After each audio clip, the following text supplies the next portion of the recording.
कुमार कार्तिकेय के जन्म के पश्चात उन्हें कृतिकाओं से उनके माता पिता अर्थात महादेव एवं माता पार्वती के बारे में ज्ञात हुआ। आप सभी ने सस्नेह मेरा पालन पोषण किया, इस नाते आप सभी मेरी माताएं हैं। तो कहिए माता, मैं किस प्रकार आपका ये ऋण चुकाऊं? पुत्र, हमें माँ कहकर संबोधित किया है तुमने, इसी सौभाग्य ने हमें धन्य कर दिया है। किंतु पुत्र, तुम्हारा मूल निवास यहाँ नहीं कैलाश है। हमने तुम्हारा पालन पोषण अवश्य किया है, लेकिन तुम्हारे माता पिता महादेव और माता पार्वती हैं। जाओ पुत्र, अब तुम कैलाश जाओ, क्योंकि वहां तुम्हारी माता बड़ी अधीरता से तुम्हारी एक झलक पाने के लिए प्रतीक्षा कर रही होगी।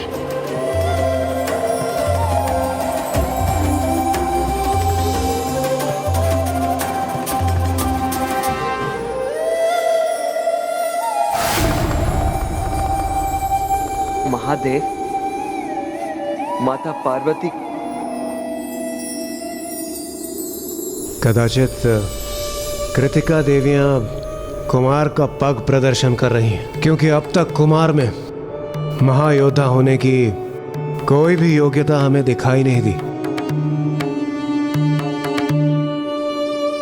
किंतु एक बार बस वो महादेव और माता पार्वती के पास कैलाश लौट आए, उसके पश्चात उन्हें तारकासुर का वध करने की वो संपूर्ण दक्षता भी प्राप्त हो जाएगी।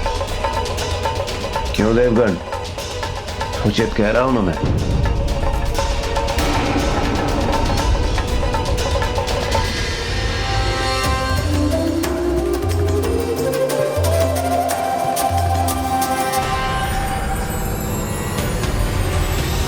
एक ओर जहां महादेव पुत्र कुमार कार्तिकेय का जन्म हो चुका था, वहीं दूसरी ओर दुष्ट तारकासुर भी युद्ध के लिए अपनी नई योजना बना चुका था। पंचा!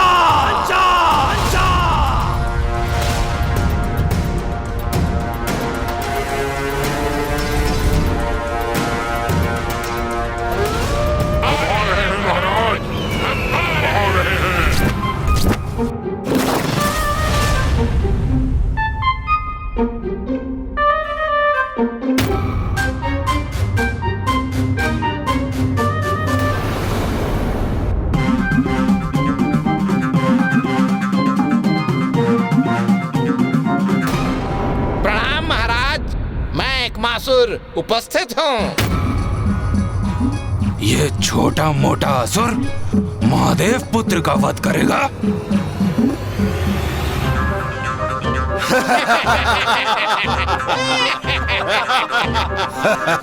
कैसा अटपटा असुर है ये?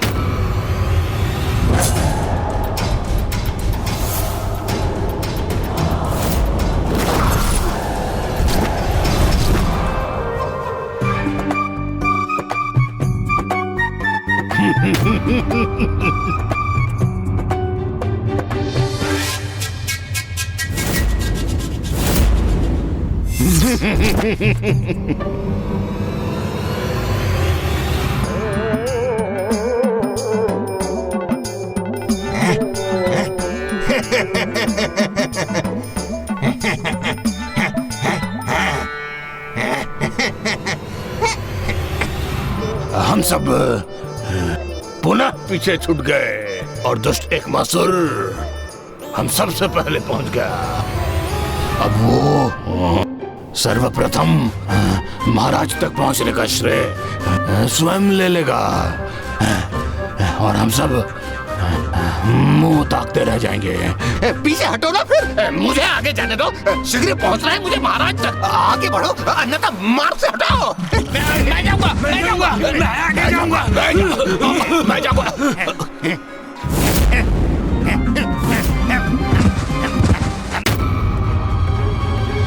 प्रणाम असुर सम्राट तारकासुर। पंचा, ये है मेरे पंचा।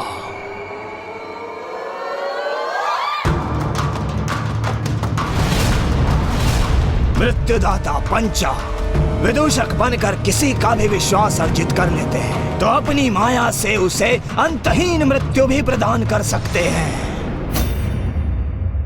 अट्टासुर, जो कार्य तुम नहीं संपन्न कर सके वो मेरे ये पंचा करेंगे।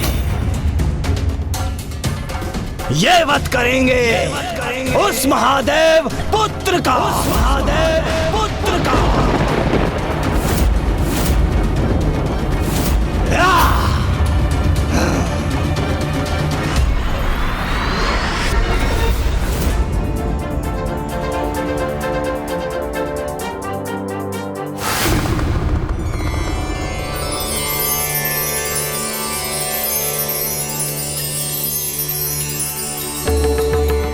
माता, माता एक बार आप बाहर आके देख लीजिए, हमने जो सजावट की है वो उचित तो है? जी नंदी जी। आइए।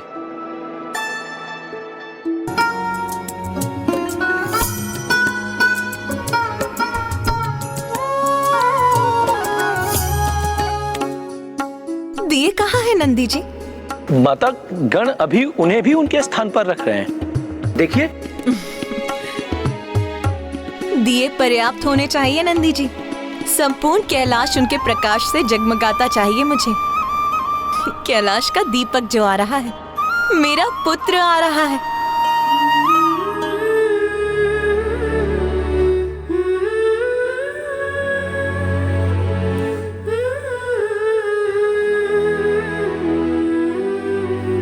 मेरा पुत्र कुशल तो है, उसे मार्ग मिल जाना चाहिए, कोई अवरोध नहीं आना चाहिए उसके मार्ग में। माता, क्या हुआ माता? मां बन चुकी हूं मैं, तो मेरा चिंतित होना तो स्वाभाविक ही है। मैं तो बस अपने हृदय को यही विश्वास दिला रही हूं कि सब कुछ कुशल तो है ना। मेरे पुत्र के साथ कुछ अप्रिय तो घटित नहीं होने जा रहा ना। अब खड़े क्यों हो? जाओ, महादेव पुत्र का अंत करके लौटो। चिंता के कारण अवश्य महाराज की बुद्धि भ्रमित हो गई है। ये असुर जो अपने शरीर के अंग नहीं संभाल सकते, वो महादेव पुत्र का वध भला क्या करेंगे?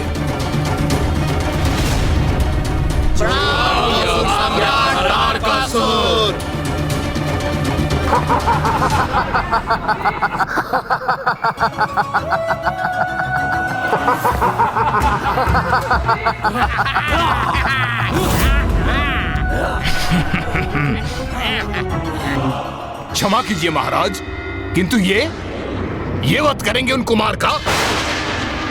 तनिक देखिए महाराज, ये सारे के सारे हंसी के पात्र हैं महाराज।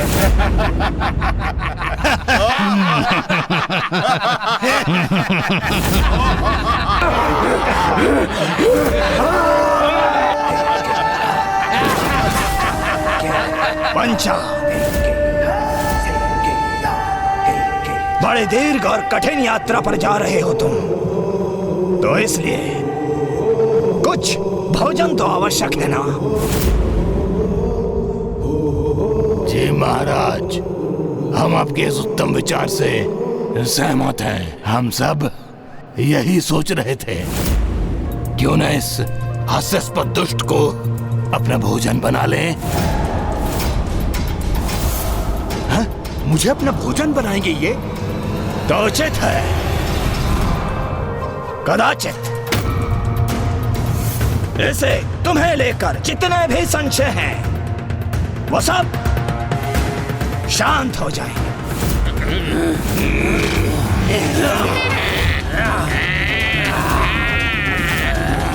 क्षमा महाराज, मैं तो केवल इसलिए हंस रहा था कि ये सारे के सारे कितने हास्यास्पद लग रहे हैं महाराज।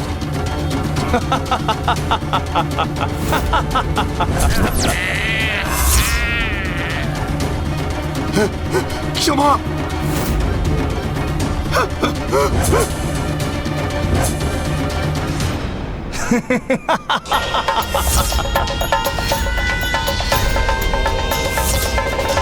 अरे, इन्होंने तो घेर लिया मुझे।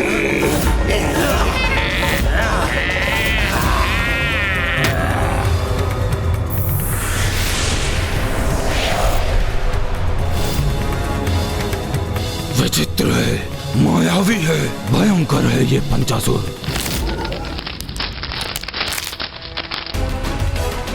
महाराज मुझे मुक्त करा दीजिए। अरे छोड़ो, जाने दो मुझे।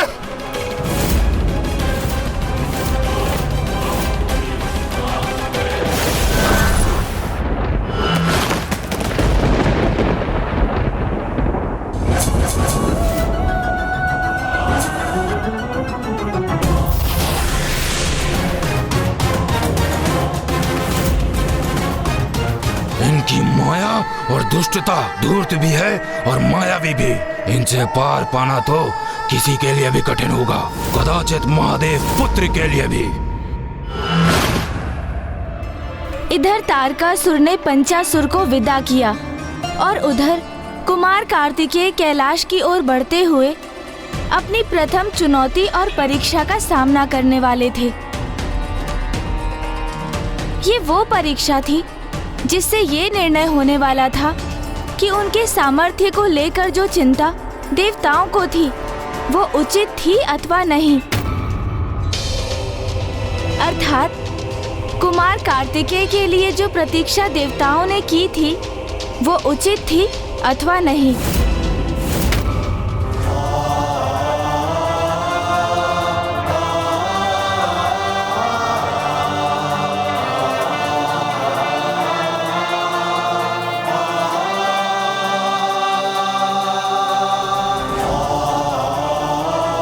वो रहा कैलाश, अर्थात मेरे माता पिता, जगत पिता महादेव और जगत माता माता पार्वती का निवास स्थान।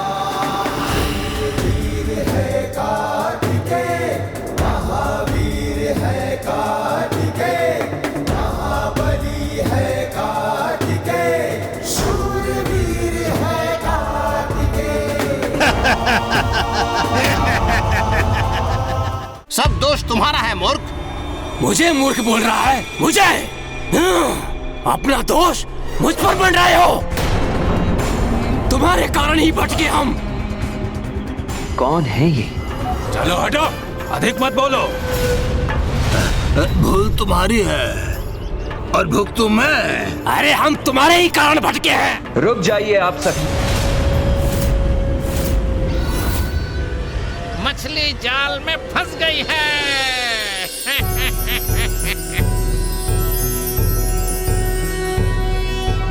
योगीश्वरो महासेनः कार्तिकेयो अग्निनंदनः स्कंदः कुमारः सेनानिः स्वामी शंकर संभव।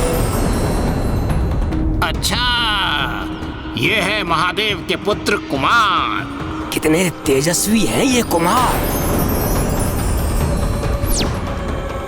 इस बालक कुमार को तो अपने जाल में फंसाकर इसका अंत करना तो बहुत सरल कार्य है मेरे लिए।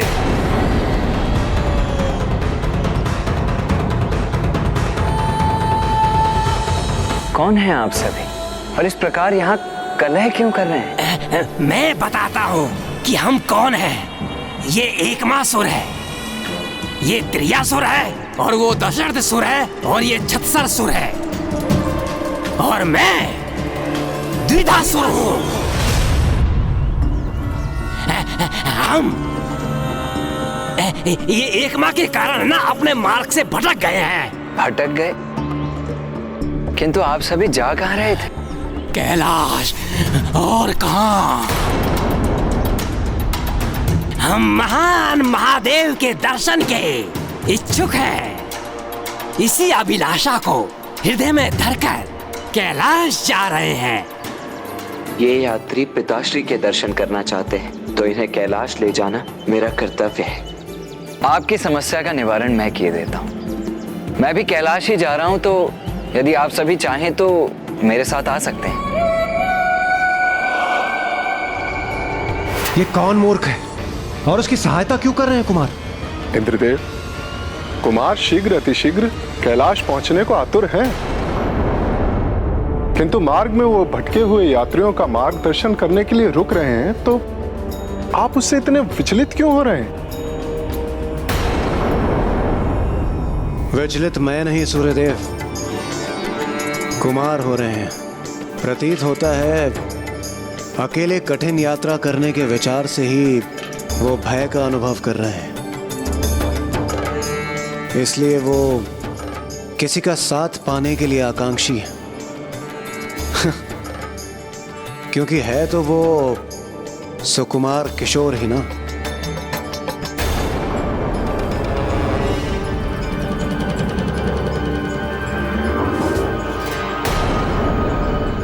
अरे वाह, नेकी और वो भी पूछ पूछ। हमारी समस्या का हल तो हो गया। हमारा गंतव्य स्वयं हमारे सामने उपस्थित है।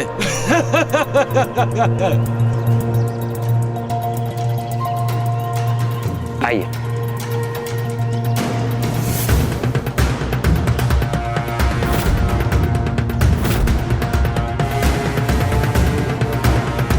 वैसे क्या आप भी महादेव के दर्शन करने जा रहे हैं? दुविधासुर, ये तो मात्र एक सरल बालक ही है। इसको अपनी ही बातों में उलझा के रखना और अपना कार्य सरल हो जाएगा। आपने अपना परिचय नहीं दिया। मेरा परिचय वो तो मुझे महादेव और माता पार्वती ही देंगे। अच्छा, आप इतना ही बता दीजिए, आपका नाम क्या है? मुझे मेरा नाम भी महादेव और माता पार्वती से ही प्राप्त होगा। दिवंगत नहीं, स्वर्गवासी नहीं, हम वीरों द्वारा मारा गया। अब तो उन्हें ऐसा ही कोई नाम रखना पड़ेगा।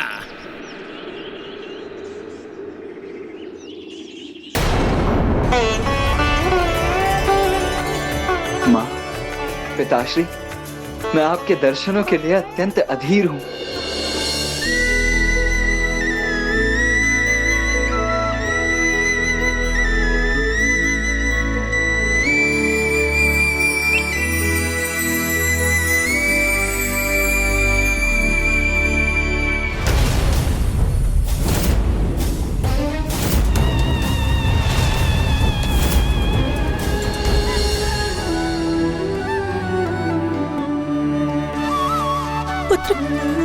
पुत्र कहाँ हो तुम? मेरे नेत्र कब से तुम्हें देखने के लिए अधीर हो रहे हैं। शीघ्र आ जाओ पुत्र, मुझे तुम्हारी बहुत चिंता हो रही है।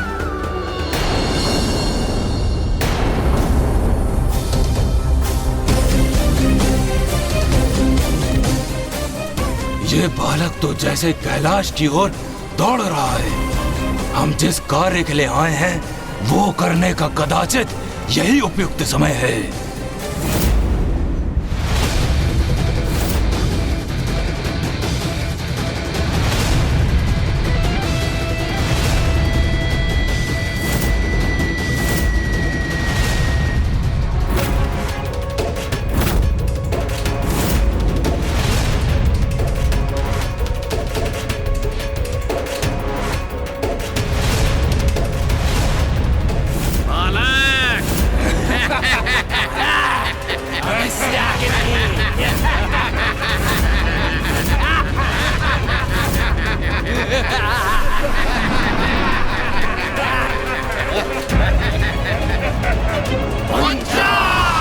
मुझे यहाँ क्यों फंसाया है तुम लोगों ने?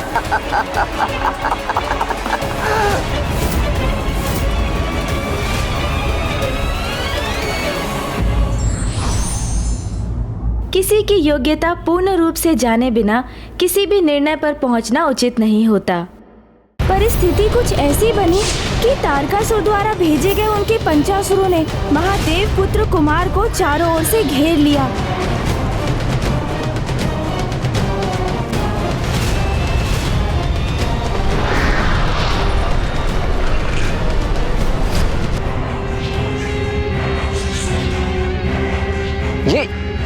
ये क्या कर रहे हैं आप सभी?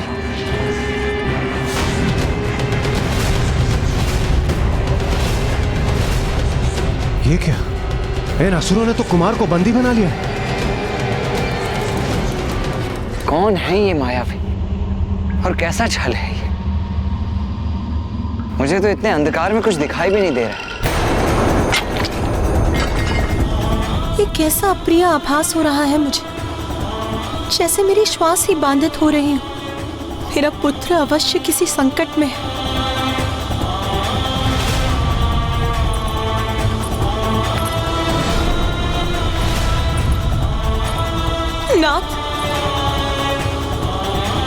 हमारा पुत्र संकट में। एक माँ की ही अंतर्दृष्टि इतनी सशक्त होती है कि दूर होकर भी उसे उसकी संतान पर आए संकट का भान हो जाता है और उसका हृदय व्याकुल हो उठता है।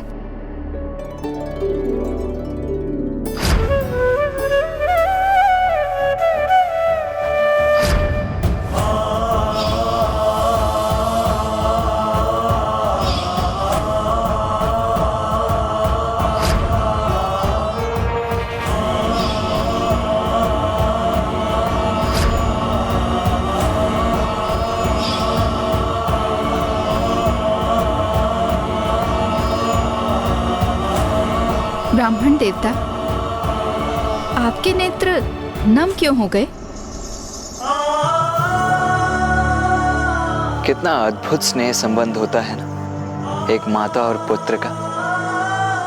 माता पार्वती की तो उनके पुत्र से भेंट तक नहीं हुई थी, किंतु जैसे ही कुमार पर संकट छाया, माता को उसका आभास हो गया। हाँ, संतान के प्रति माता का अनुपम प्रेम तो संपूर्ण प्रकृति में सबसे अनूठा है। उन पंचा असुरों ने कुमार कार्तिकेय को वहीं रखा जहां वो चाहते थे, अपने बंधन में। किंतु माता पार्वती और महादेव भी इस घटना से अनभिज्ञ नहीं थे। तब तो अवश्य महादेव का क्रोध जागृत हुआ होगा। वो चाहते तो अपनी क्रोधाग्नि से क्षण भर में पंचासुरों को भस्म कर देते, है ना ब्राह्मण देवता? तो फिर क्या किया महादेव ने? कुछ उन्होंने कुछ नहीं किया। तो फिर महादेव पुत्र ने अपनी रक्षा कैसे की ब्राह्मण देवता?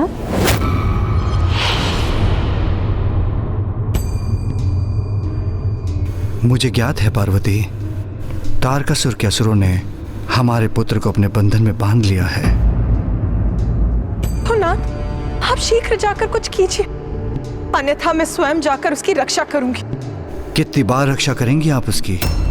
हाँ? ये कैसा प्रश्न है? माँ हूं मैं उसकी रक्षा के लिए सदा तत्पर हूं। प्रिय, यदि आप उसकी रक्षा करती रहेंगी तो स्वयं अपनी रक्षा करना कैसे सीखेगा? आप उसकी दुर्बलता नहीं, उसका बल बनिए प्रिय, क्योंकि आपको भी ज्ञात नहीं कि आपका पुत्र कितना सक्षम है। तो क्या ये उचित है कि हम ऐसे ही बैठे रहें, कुछ भी ना करें, ये ज्ञात होते हुए कि हमारा पुत्र संकट में है? नहीं नाथ, मेरा हृदय इतना कठोर नहीं है। आप शक्ति हैं, आप जगत जननी हैं, और अब एक माँ भी। जैसे आपको ज्ञात नहीं कि आपका पुत्र कितना शक्तिशाली है, वैसे ही आपको ये ज्ञात नहीं कि एक माँ का हृदय कितना कठोर हो सकता है। ये परीक्षा है पार्वती, एक माँ की और हमारे पुत्र की। क्या हो रहा है ये? और कैसा छल है ये? कौन हो तुम सब? पंचा!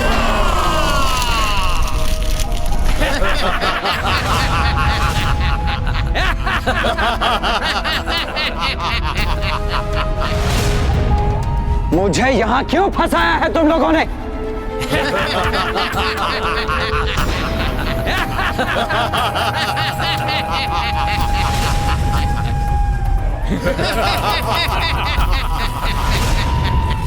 कितने दुख की बात है कुमार, अभी जन्म हुआ और अभी अंत होगा।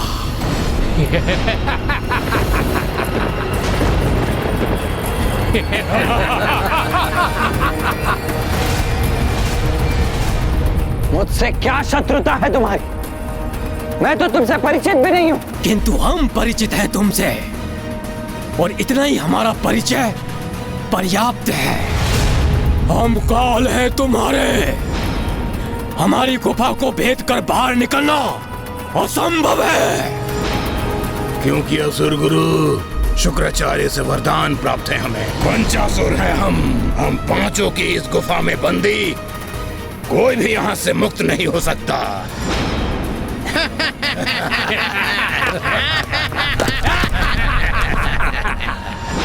ये हो क्या रहा है? नहीं, ये नहीं हो सकता। कुमार को शीघ्र ही गुफा से बाहर आने का कोई उपाय ढूंढना होगा।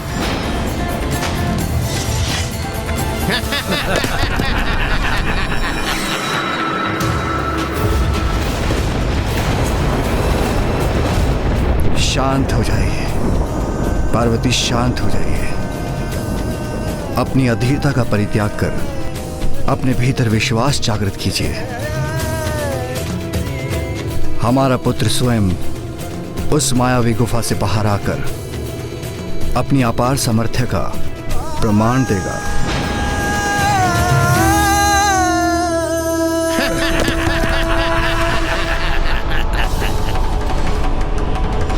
कुछ तो उपाय अवश्य होगा इस गुफा से बाहर निकलने का। मुझे शीघ्रता करनी होगी। उचित है, तुम्हारा नेत्र बंद करना ही उचित है, क्योंकि अत्यंत भयंकर होती है मृत्यु। और तुम ठहरे नीरे कोमल हृदय बालक, मृत्यु दर्शन बहुत कष्टदायी होगा तुम्हारे लिए। तुम्हारा अंत निश्चित है कुमार, क्योंकि हम पंचासुरों को मिला वरदान निरर्थक नहीं हो सकता।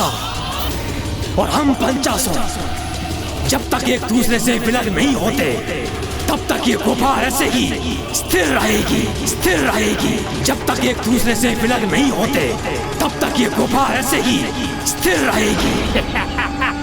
क्या क्या कहा तुमने? 5 असुर?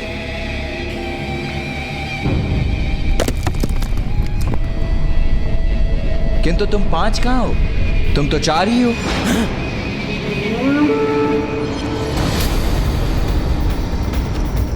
मूर्ख कुमार, हम 5 ही हैं। नहीं नहीं, असत्य कह रहे हो तुम। मिथ्या है तुम्हारे वचन। तुम तो 4 ही हो।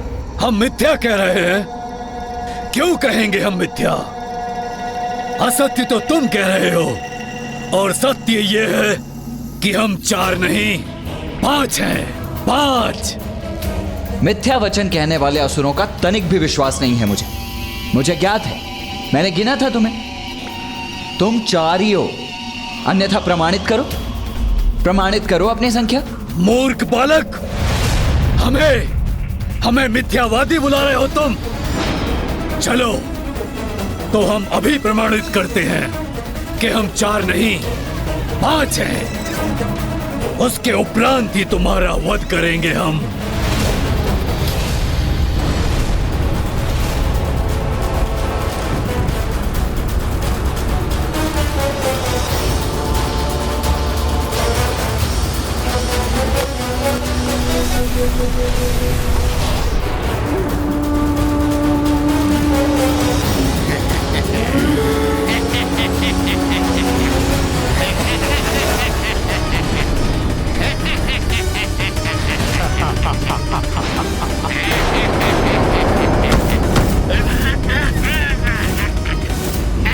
छोड़ो मुझे।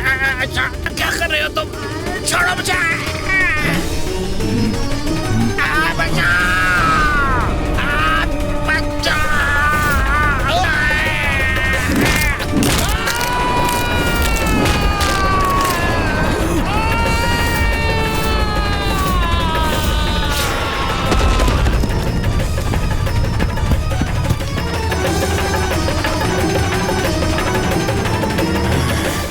लो, वरदान तो तुम 5 को प्राप्त हुआ था ना, किंतु अब तो मात्र 4 ही रह गए हैं। और तुम 4 एक साथ आकर गुफा का निर्माण नहीं कर सकते।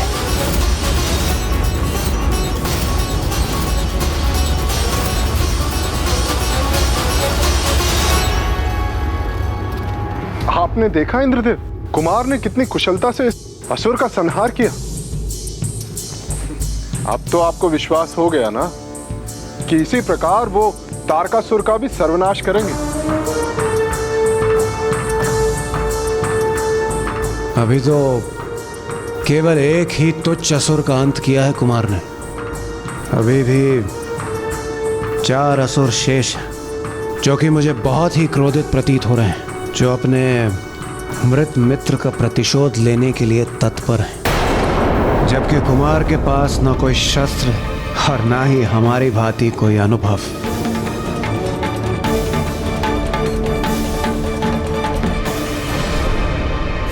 उचित कहा कुमार तुमने। हम 4 गुफा का निर्माण नहीं कर सकते, किंतु हम भी दिखाएंगे कि हम 4 क्या कर सकते हैं।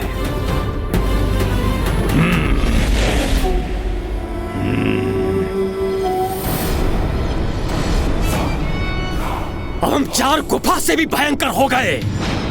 तुम अपने बचाव के लिए क्या करोगे कुमार?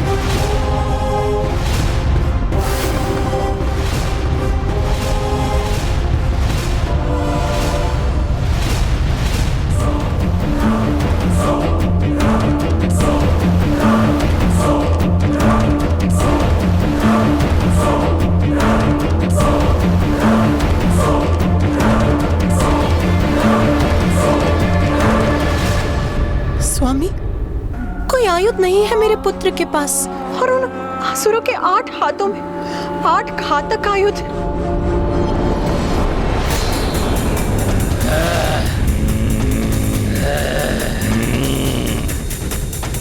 अब हम तुम पर अत्यंत घातक वार करेंगे कुमार।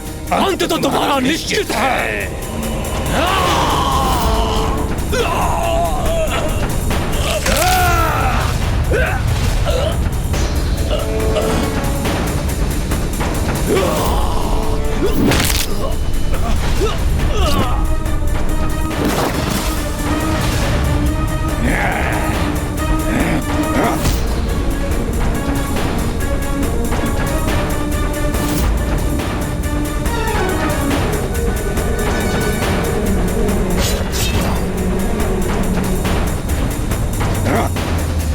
कब तक बचोगे हमारे प्रहार से?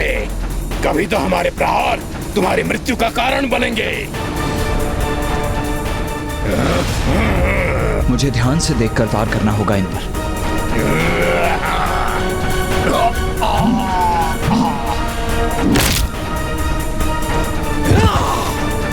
बहुत हुआ कुमार, अब तुम्हारी मृत्यु से हम इस क्रीड़ा का अंत करेंगे।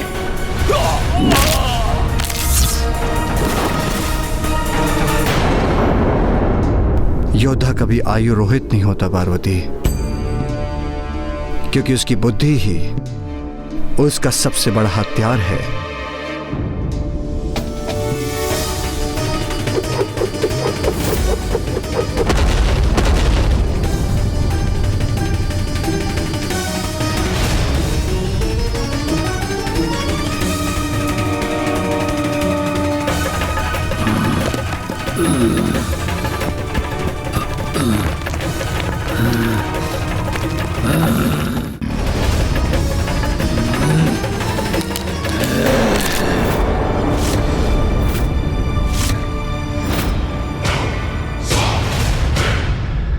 कैलाश जाना है तो हम पहुंचाएंगे, किंतु जीवित नहीं, मृत।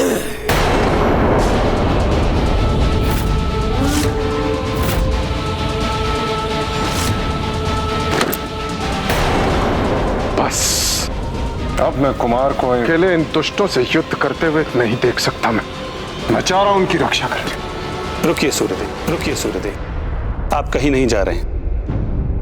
प्रणाम नारायण। महानायक है महादेव पुत्र, और एक महानायक को जन्म के पश्चात ही स्वयं को सिद्ध करना होता है। ये कुमार की परीक्षा है। अपनी योग्यता सिद्ध करने की आवश्यकता उन्हें है जिन्हें कुमार की क्षमता पर विश्वास नहीं।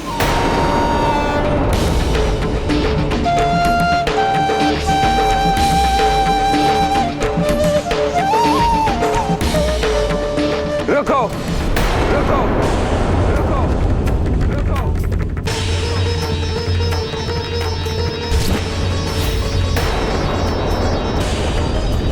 एक साथ मुझे जकड़ने का प्रयास कितना कठिन हो रहा है तुम लोगों के लिए। तुम सभी एक बार निर्धारित क्यों नहीं कर लेते कि तुम में से कौन मुझे अपनी भुजाओं में जकड़कर मेरा वध करेगा? अर्थात? अरे इतना अनिश्चय जो है तुम्हारे मध्य में, कौन मुझे पकड़ेगा, कौन मेरा वध करेगा, ये निश्चित ही नहीं है। यदि तुम मुझे पकड़ने में सफल हो भी जाते हो तो तुम में से कौन मेरा वध करेगा, ये ज्ञात भी है तुम्हें, क्योंकि मुझे अपना आहार तो तुम में से कोई एक ही बना सकता है ना, और वो अधिकार तो उसी का होता है जो सबसे अग्रणी हो और समूह का नायक हो। तो सर्वप्रथम ये निर्धारित कर लो कि तुम में से यहां नेतृत्व कौन कर रहा है।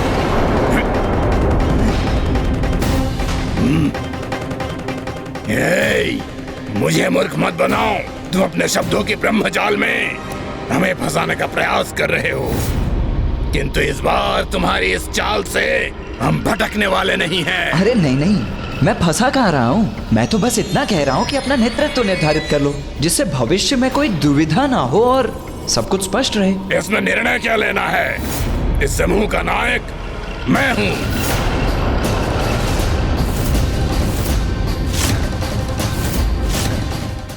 मैं नायक हूँ। मैं हूँ नायक। मैं हूँ नायक। नहीं, मैं हूँ नायक।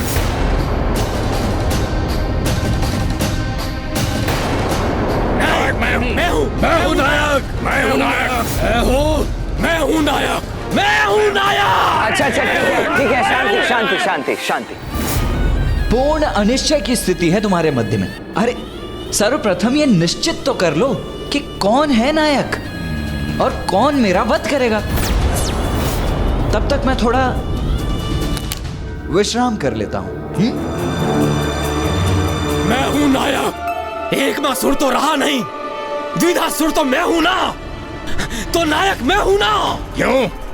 तुम क्यों हो गए हमारे नायक? हमारे समूह में सबसे बलशाली मैं हूँ, इसलिए इस समूह का अग्रणी मैं ही रहूंगा। कैसा नरकल प्रलाप है ये? बुद्धि तो सर्वाधिक मेरी कुशाग्र है, तो नायक तो मैं ही रहूंगा ना। शांत हो जाओ तुम सभी। मैं नायक हूँ क्योंकि तुम सबसे ज्यादा शक्तिशाली मैं हूँ। मेरी शक्ति के सामने तुम लोग नहीं टिक सकते, इसलिए तुम्हें मेरा नेतृत्व स्वीकार करना होगा। शक्तिशाली तुम नहीं, मैं हूँ।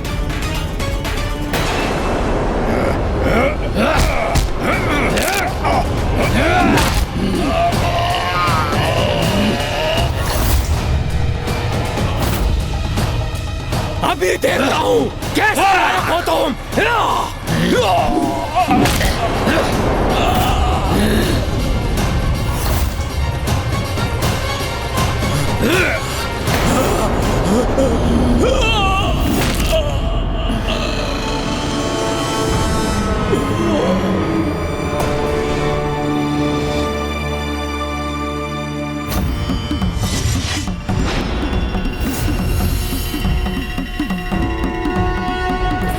यही चाहते थे ना तुम कि हम सब आपस में लड़कर एक दूसरे का वध कर डालें, किंतु ये दुर्भाग्य है तुम्हारा कि अभी मैं शेष हूं।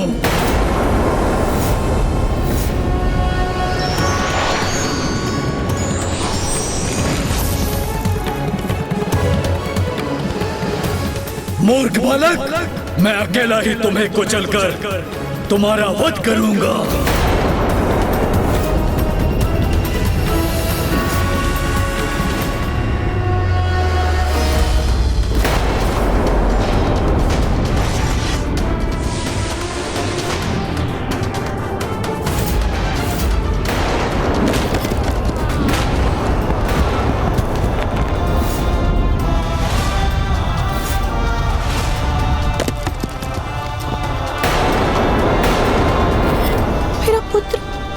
मेरा पुत्र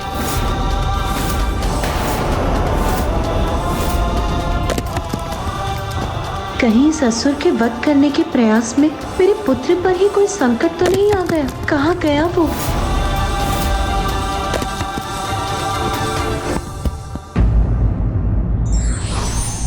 जो संकट बल से ना टले हो उसे युक्ति से टालने में ही समझदारी है।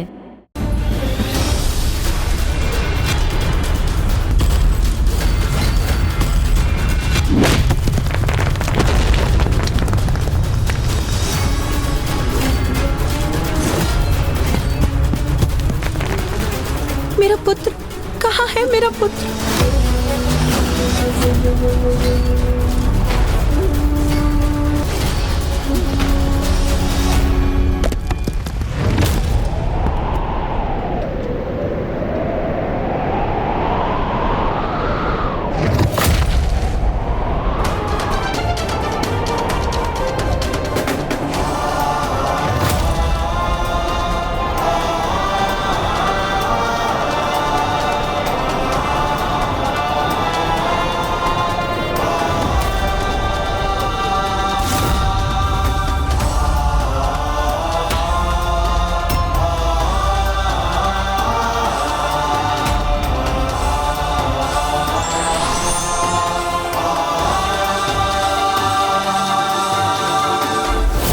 अपने मुष्टि प्रहार से उस पर्वत को 2 भागों में बांट दिया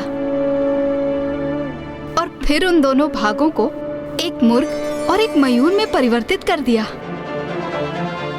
दशार्थ, अपनी शक्तियों से मैंने तुम्हें 2 ऐसे निर्दोष पक्षियों में परिवर्तित कर दिया जो कभी किसी को हानि नहीं पहुंचाते। इसीलिए तुम भी कभी किसी का बुरा नहीं कर पाओगे।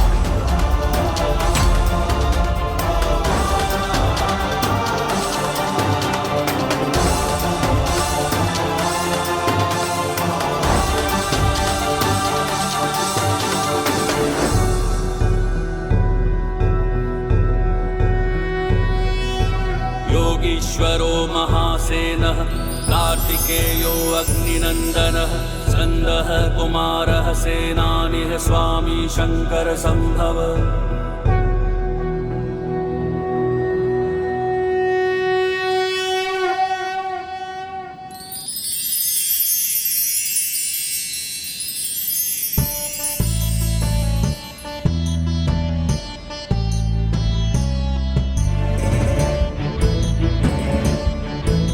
प्रभु,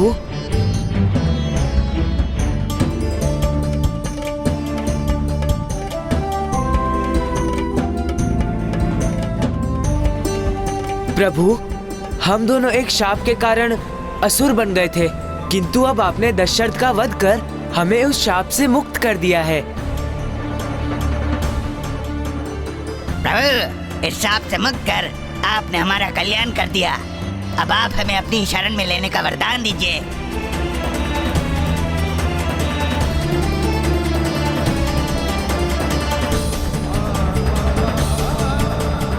उचित है मयूर जी, अब से आप मेरे वाहन बनेंगे, मेरे वाहन बनेंगे।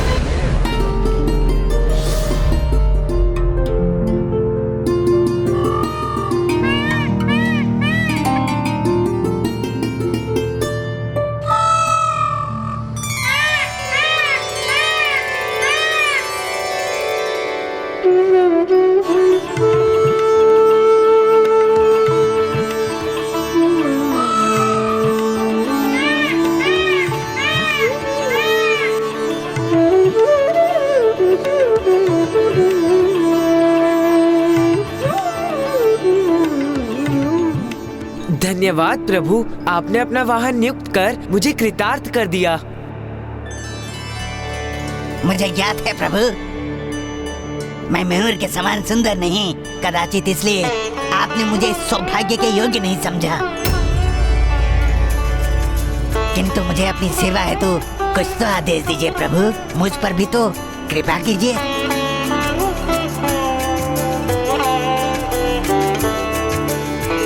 आज तुम्हारी छवि मेरे पताके पर सदैव अंकित रही, जिससे सदैव तुम्हारा जुड़ाव मुझसे बना रहे।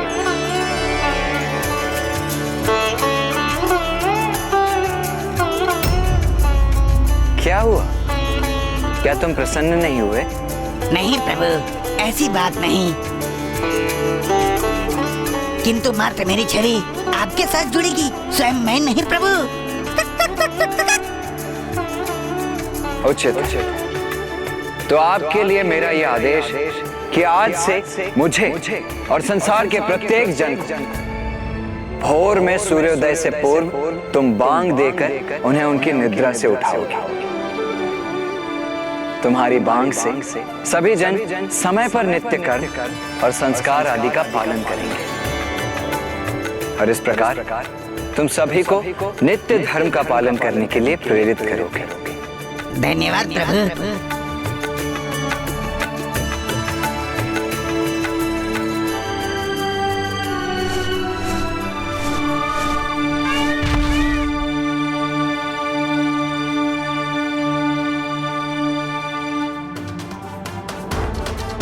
चलिए मयूर जी, मुझे माँ से भेंट करनी है। पिताश्री के दर्शन कर उनके चरण स्पर्श करने हैं।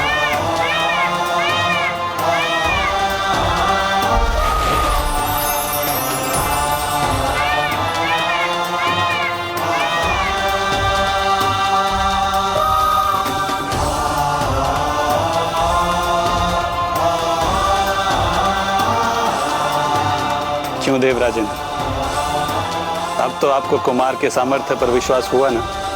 हाँ हाँ नारायण, मैं तो प्रथम दृष्टि में ही कुमार को पहचान गया था और मुझे पहले से ही ज्ञात था कि कुमार अवश्य तारकासुर का वध करने में समर्थ है और वही हमें उसके आतंक से मुक्ति दिला सकते हैं।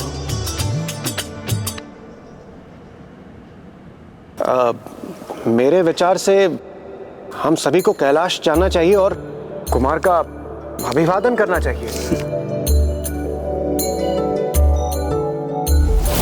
कुमार ने उन दोनों पक्षियों मयूर और मुर्ग को आसुरी प्रभाव से मुक्त कर उन्हें सकारात्मक दायित्व सौंप दिया। हाँ माता, और अब कुमार महादेव और माता पार्वती के दर्शन प्राप्त करने कैलाश पहुंच गए। अन्य सभी देवता भी उन युवा महायोद्धा से भेंट करने के लिए आतुर थे जो उन्हें तारकासुर के आतंक से मुक्ति दिलाने वाले थे। इसलिए वो भी कैलाश पर उपस्थित हुए।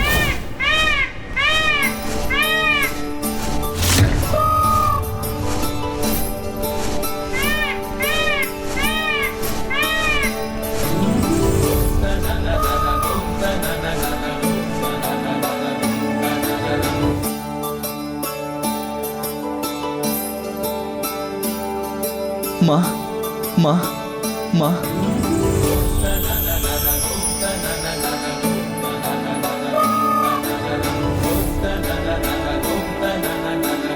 मेरा पुत्र।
पुत्र, मुझे संबोधित करने के पूर्व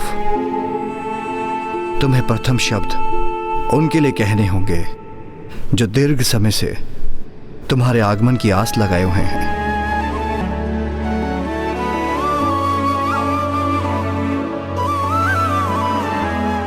माँ,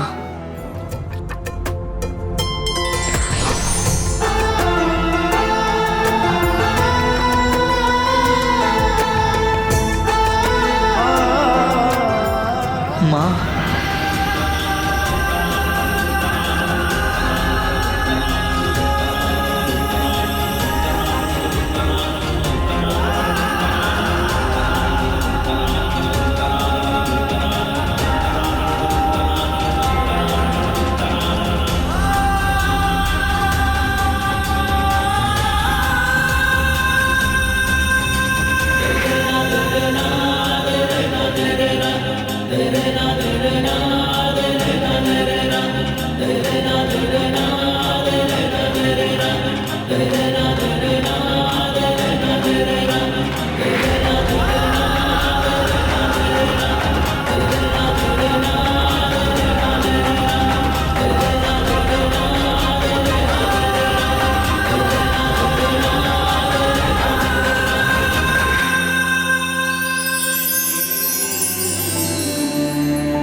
पार्वती, वैसे तो आप जगत जननी हैं, किंतु सत्य ये भी है कि एक माँ ही संतान को जन्म नहीं देती,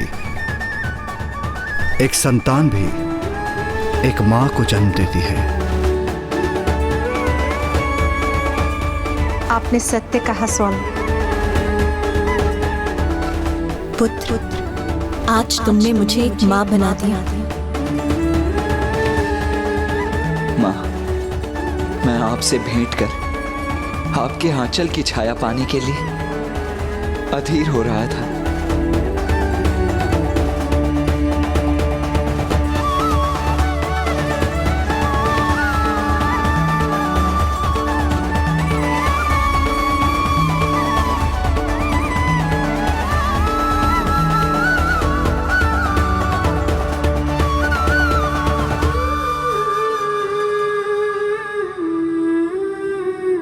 पुत्र, तुमने जन्म लेते 6 कृतिकाओं से पोषण प्राप्त किया।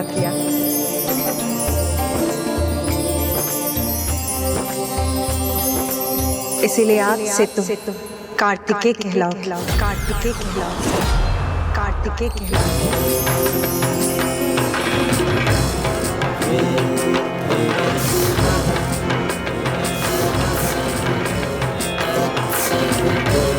और तब तुम्हें 6 शीश भी धारण किए थे, इसीलिए तुम्हें छदानन भी कहा जाएगा।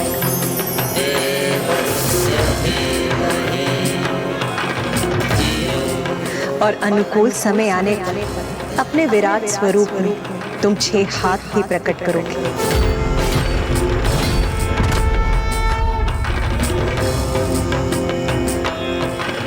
कार्तिकेय अति सुंदर और उपयुक्त नाम है। और तुम मेरी उस ऊर्जा से उत्पन्न हुए हो जो मुझसे छलक कर सरकंडूब द्वारा धारण की गई।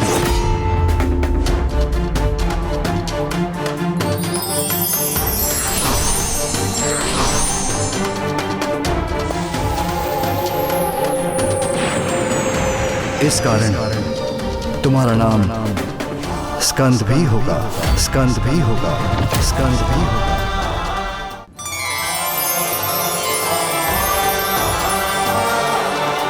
कुमार कार्तिकेय की जय, कुमार कार्तिकेय की जय, कुमार कार्तिकेय की जय, कुमार कार्तिकेय की जय, कुमार कार्तिकेय की जय, कुमार कार्तिकेय की जय, कुमार कार्तिकेय की जय, कुमार कार्तिकेय की जय, कुमार कार्तिकेय की जय। और इस प्रकार जगत जननी माता पार्वती एक पुत्र की माँ भी बनी, क्योंकि कुमार कार्तिकेय भी अब संसार में स्कंद नाम से भी विख्यात होने वाले थे।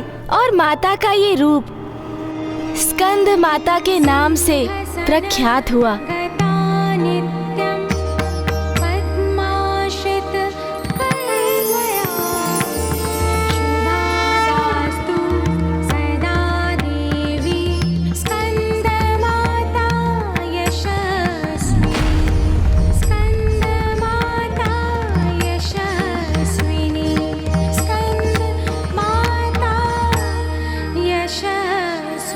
देवता कुमार कार्तिकेय को देखकर अत्यंत प्रसन्न थे।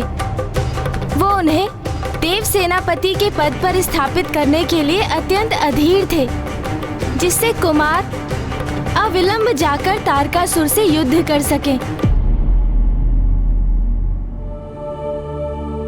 इतनी शीघ्र? किंतु अभी तो कुमार अपने माता पिता के पास कैलाश पहुँचे ही थे। माता पार्वती तो देवताओं के इस प्रस्ताव से अवश्य अत्यंत अप्रसन्न हुई होंगी। आपने सर्वथा उचित कहा माता सरला। माता पार्वती अप्रसन्न अवश्य थी, किंतु किसी अन्य कारण से। कुमार कार्तिकेय, कितने वर्षों से हम सभी ने आपके जन्म की प्रतीक्षा की है। मेरे विचार से अब और विलंब उचित नहीं। देव सेनापति पद आपकी प्रतीक्षा कर रहा है, उसे स्वीकार कीजिए। महादेव, यदि आपकी आज्ञा हो तो हम आज ही कुमार कार्तिकेय को देव सेनापति के पद का दायित्व सौंपना चाहते हैं। कदापि नहीं। मैं इसकी अनुमति नहीं दूंगी।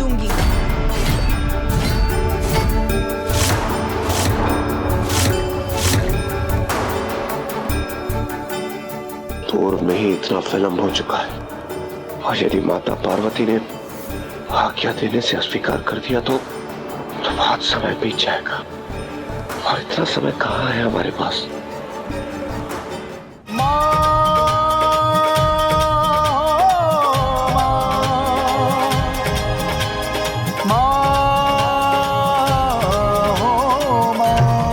पार्वती, ये क्या कह रही हैं आप? ये तो कार्तिकेय की नियति है। आप उसकी नियति में बाधा क्यों उत्पन्न कर रही हैं? आप सभी तो बस तारकासुर का वध चाहते हैं, वो भी मेरे पुत्र के द्वारा। किंतु क्या आप सभी को ये दिखाई नहीं देता कि मेरा पुत्र अभी पूर्ण रूप से परिपक्व नहीं है? इंद्रदेव, शेष और कुशल महायोद्धा भी पूर्ण तैयारी और अभ्यास के बाद ही युद्ध के लिए प्रस्थान करते हैं, और आप बिना किसी तैयारी के मेरे पुत्र को उस क्रूर, निर्दयी और भयंकर असुर के समक्ष प्रस्तुत करना चाहते हैं। और तो और अभी मेरे पुत्र के पास कोई अस्त्र शस्त्र भी नहीं है। किंतु माता, हम सभी कुमार कार्तिकेय के युद्ध कौशल और उनकी बुद्धि के सामर्थ्य के साक्षी रह चुके हैं। उन्होंने पंच असुरों से युद्ध कर उन्हें परास्त किया है। मेरे विचार से तारकासुर से युद्ध करने के लिए कुमार कार्तिकेय संपूर्ण रूप से तैयार है। इंद्रदेव, क्या कुमार कार्तिकेय आपका पुत्र है?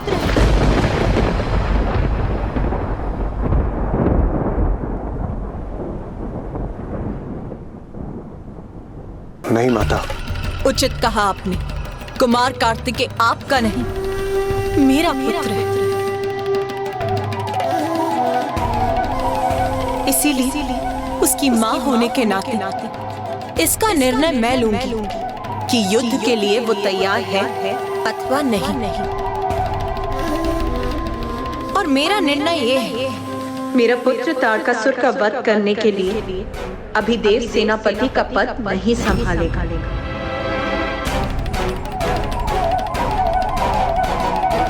किंतु माता, कुमार कार्तिकेय को शिक्षा प्रदान करने वाले उनके गुरु कौन होंगे? इसकी मां होने के नाते इसकी प्रथम गुरु तो स्वयं मैं हूं। इसीलिए इसकी प्रथम शिक्षा स्वयं मैं प्रारंभ करूं।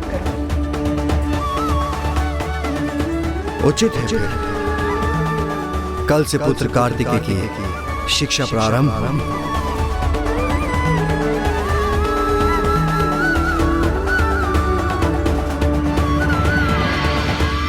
पुत्र, तुम स्नानादि से निवृत्त हो, अपना तन और मन शुद्ध कर चुके हो, इसलिए अब तुम्हें पंचाग्नि तप आरंभ करना चाहिए।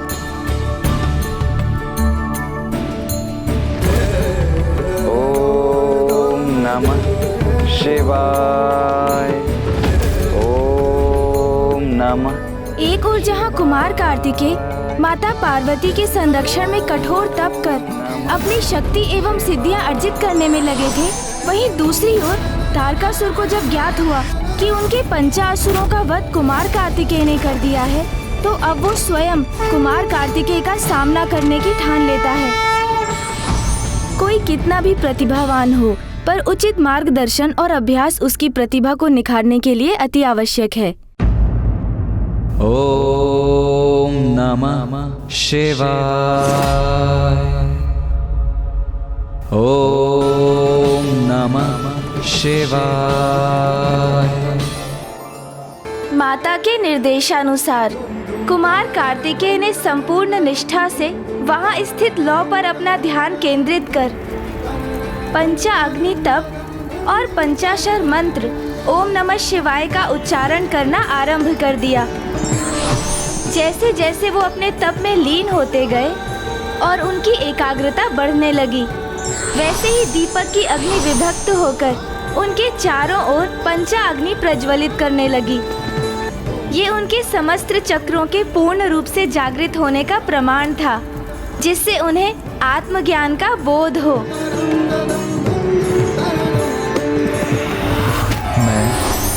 मैं परम ब्रह्म हूँ, परम ब्रह्म।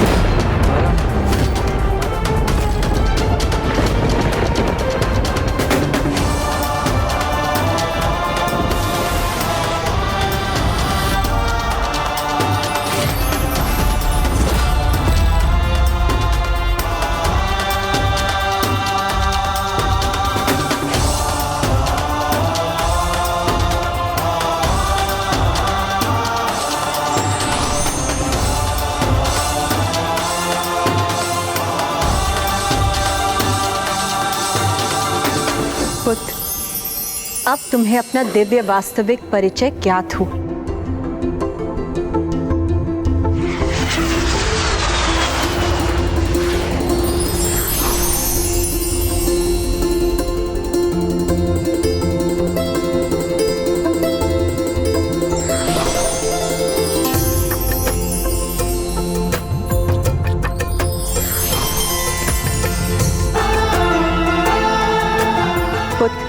तुमने पंचाग्नि तप को सफलता से संपन्न किया और तुम्हारे समस्त चक्रों के जागृत होने से तुम मेरे एवं अन्य सभी की शक्तियां स्वीकार करने में समर्थ हो। अब मैं तुम्हें अपनी शक्ति के साथ उसके प्रयोग की विधि का ज्ञान भी प्रदान करती हूँ। धन्यवाद माता। कुमार कार्तिकेय, मैं आपको अपना वज्र प्रदान करता हूं।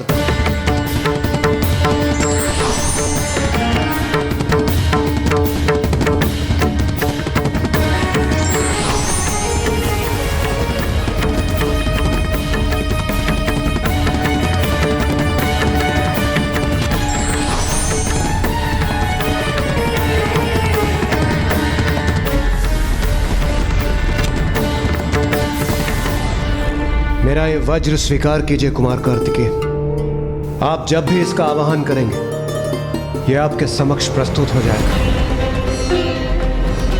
मैं आपका वज्र स्वीकार करता हूं देवराज।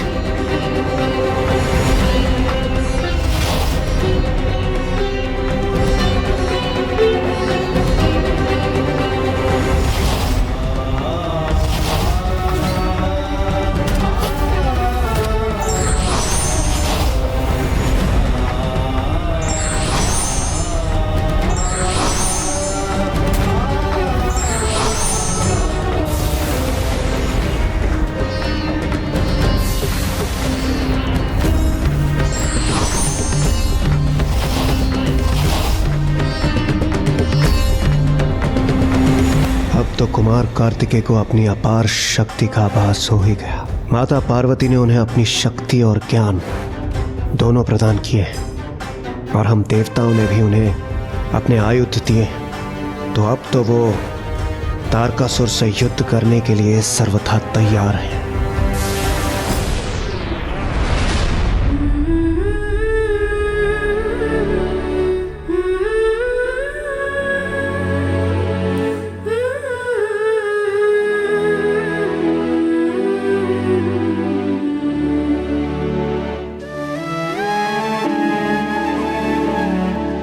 पुत्र कार्तिकेय, धन्यवाद माता।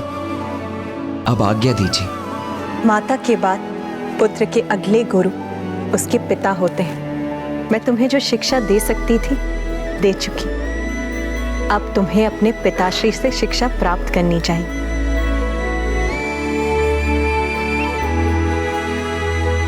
तो क्या कुमार कार्तिकेय अभी भी युद्ध के लिए नहीं जाएंगे?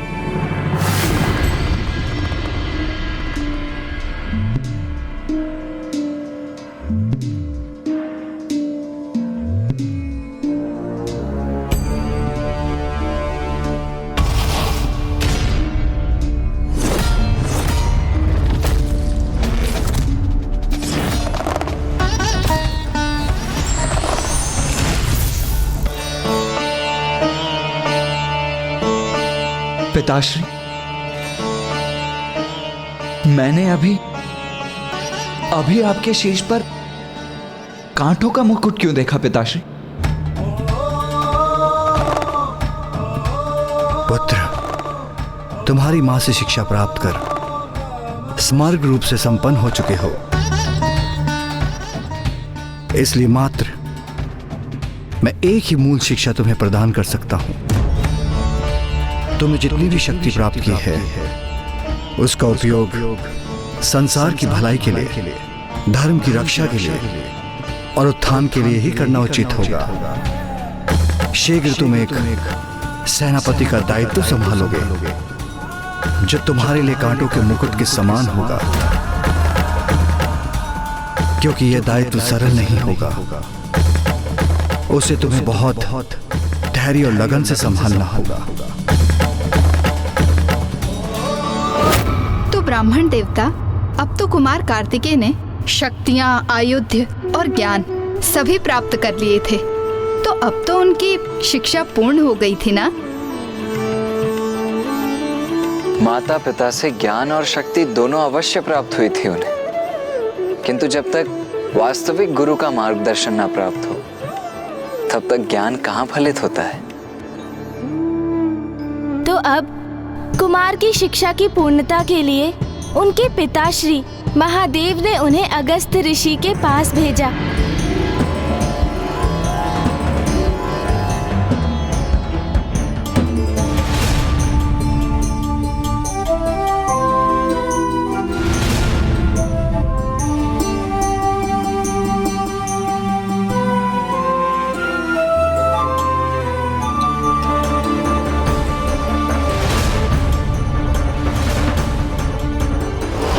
ऋषि जहाँ तपोबल के धनी है, वहीं वो युद्ध कला के भी महान ज्ञाता हैं।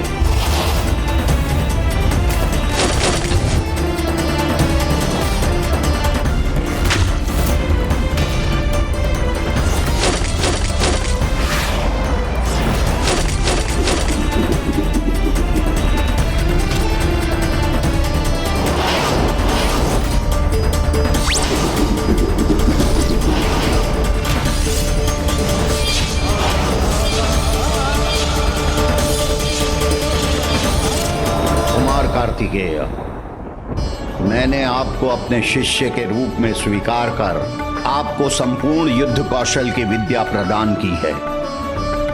अब आप पूर्ण रूप से प्रशिक्षित हो चुके हैं, अतः आप यहां से प्रस्थान करने के लिए मुक्त हैं। इस प्रकार माता पार्वती, पिता महादेव एवं गुरुवर ऋषि अगस्त्य से ज्ञान प्राप्त कर कुमार कार्तिकेय अब देव सेनापति पद को संभालने के लिए पूर्णतया तत्पर थे।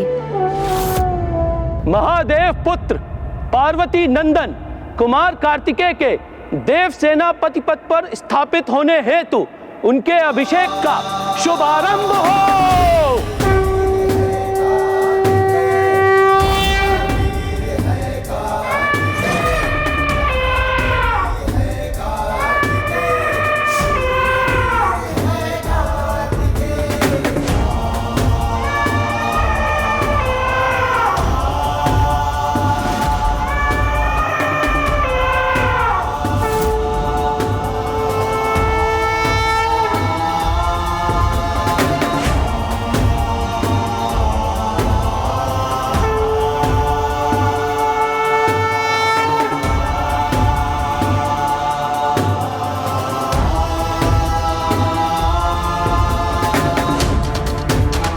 पुत्र,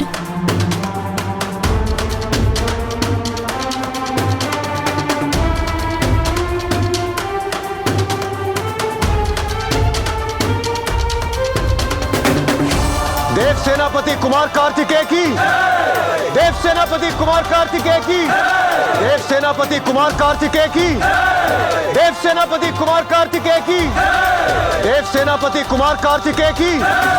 सप्त सिंधुओं और समस्त नदियों के पावन जल से हम कुमार कार्तिकेय का अभिषेक आरंभ करते हैं।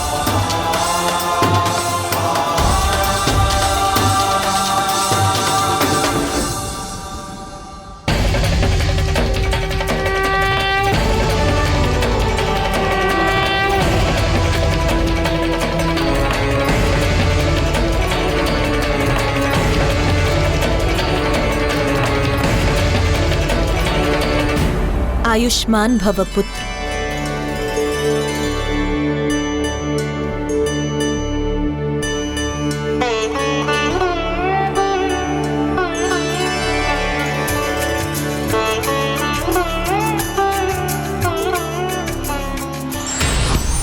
पुत्र, ये मेरे द्वारा प्रदान किया दिव्यास्त्र है, जो तुम्हारे आह्वान करते ही तुम्हारे समक्ष प्रस्तुत हो जाएगा।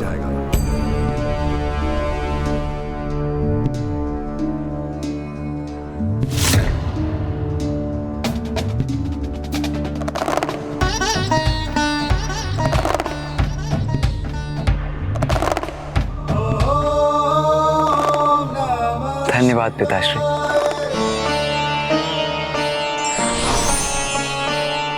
पुत्र, जिसमें मेरी समस्त शक्ति समाहित है, मेरी शक्ति का प्रतीक मेरा दंड सदा तुम्हारे साथ रहेगा, और इस प्रकार मैं भी सदा तुम्हारे साथ बनी रहूंगी।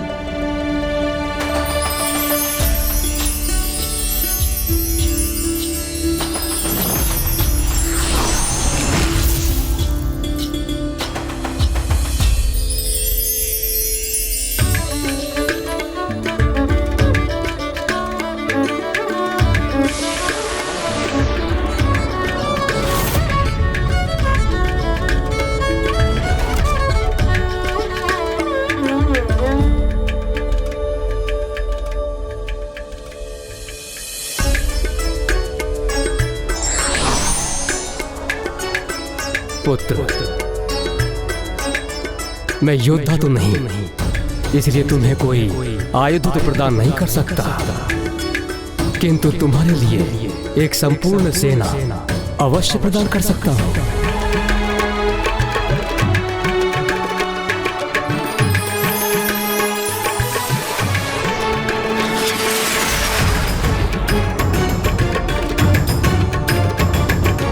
देव सेनापति कुमार कार्तिकेय की, देव सेनापति कुमार कार्तिकेय की, देव सेनापति कुमार कार्तिकेय की, देव सेनापति कुमार कार्तिकेय की, देव सेनापति कुमार कार्तिकेय की, देव सेनापति कुमार कार्तिकेय की, देव सेनापति कुमार कार्तिकेय। प्रतीत होता है कुमार कार्तिकेय अब सेनापति पद पर स्थापित हो ही गए हैं। मैं तुम्हारी प्रतीक्षा कर रहा हूं कुमार, क्योंकि अब तुम्हारा सामना कर तुम्हारा अंत करने में बहुत आनंद आएगा मुझे।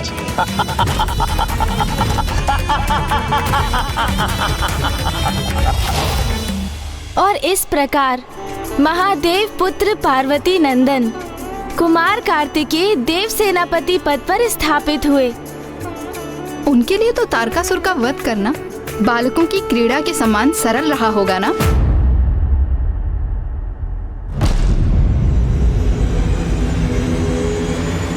नहीं माता,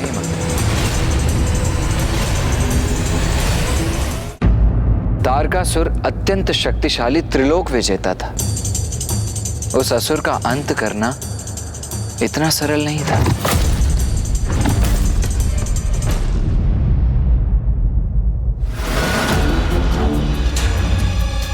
इतना कुछ घटित हो गया महाराज, और आप अभी भी निश्चिंत बैठे हैं। ये मेरी समझ के बाहर है महाराज। क्या घटित हो गया जिसकी चिंता करनी चाहिए मुझे? यही महाराज, देव सेनापति पद पर स्थापित हुए हैं महादेव और देवी पार्वती के पुत्र, जिनके गर्जन मात्र से कंपित हो उठा था पूरा शोणितपुर। और आपका आत्मसम्मान जो पंचासुरों का अंत कर खंडित किया उन्होंने, उसका क्या?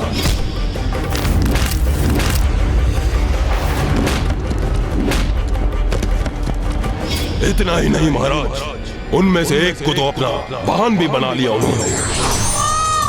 मेरी विनती सुनिए महाराज, अभी भी समय है, सावधान हो जाइए, क्योंकि अब वो अवश्य ही यहाँ पर आक्रमण करने की तैयारी कर रहे होंगे। आक्रमण ही तो चाहता हूं, मैं भी चाहता हूं कि समस्त देव सेना, देवतागण और वो कुमार कार्तिकेय यहाँ पर धावा बोलने पहुंचे, और मैं उन्हें अपने मायावी नगर शोणितपुर में ऐसे मायावी जाल में डालूं कि मेरे सभी शत्रु एक साथ बंदी बन जाएं। एक और जहां तारकासुर युद्ध का आरंभ चाहता था, जिससे देव सेनापति कुमार कार्तिकेय एवं समस्त देवता उसकी नगरी शोणितपुर में आने के लिए विवश हो जाएं, किंतु वहीं दूसरी ओर देव सभा गहन विचार में लीन थी। गहन विचार? युद्ध के लिए अपनी रणनीति तैयार करने हेतु? नहीं माता, युद्ध नहीं। मेरे विचार से अब हमें तनिक भी विलंब किए बिना तारकासुर पर आक्रमण करना चाहिए। देव सेनापति, देवराज इंद्र तो अतिशीघ्र युद्ध चाहते हैं। अब निर्णय आपको लेना है कि इस विषय में आपका क्या विचार है।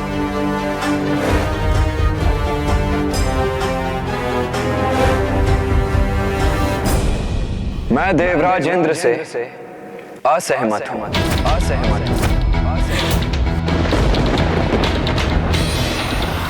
धृष्टता क्षमा करें देवराज, किंतु युद्ध कोई बाल्य क्रीड़ा नहीं। युद्ध में विजय चाहे किसी की भी हो, किंतु उसका परिणाम सदैव भयंकर जनसंहार ही होता है। प्रत्येक युद्ध के पीछे किसी राजा का अहंकार एवं हठ होता है। एक के हठ के कारण अनेकों सैनिकों का विनाश सर्वथा अनुचित है। इसीलिए जब न्याय और धर्म की सत्ता स्थापित करने का कोई और मार्ग शेष न रहे, तभी एक अंतिम उपाय के रूप में युद्ध किया जाना चाहिए। मेरे विचार से हमें युद्ध के पूर्व एक दूत के माध्यम से तारकासुर को शांति का प्रस्ताव भेजना चाहिए। हमें एक ऐसा दूत भेजना होगा जो शांत और सौम्य व्यक्तित्व का स्वामी है, जिसे देखकर तारकासुर आशंकित न हो उठे। इसके लिए तो सर्वथा उपयुक्त होंगे गंधर्व राजकुमार हंसराज। प्रणाम त्रिदेव।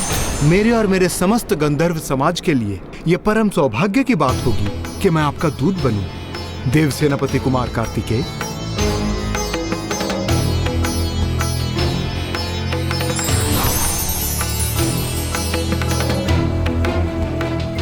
असुर राज तारकासुर, हम समस्त देवता आपसे विनम्र निवेदन करते हैं कि आप त्रिलोक को अपने शासन से मुक्त करें।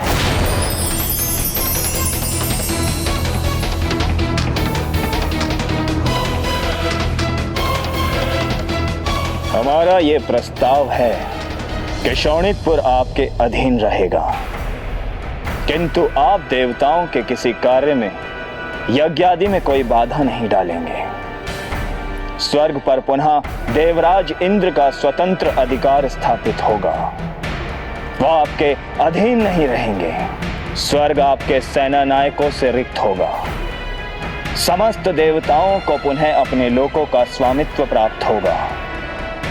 यदि आप ये स्वीकार करेंगे तो आपको अभयदान देंगे देव सेनापति कुमार कार्तिकेय, अथवा फिर युद्ध ही अंतिम समाधान होगा।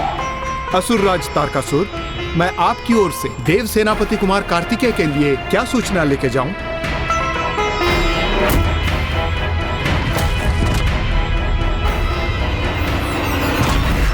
तुम्हारे देव सेनापति ने मेरे समक्ष कोई उपाय ही कहां छोड़ा है। उचित है तो जाओ और जाकर कह दो अपने देव सेनापति से कि हमारे पास भी उनके लिए एक संदेश है।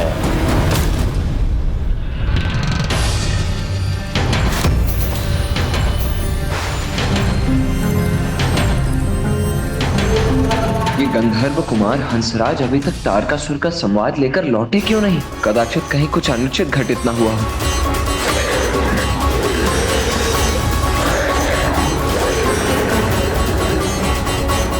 ये तो कोई असुरी पक्षी प्रतीत होता है। इसने अपने मुख में क्या पकड़ रखा है?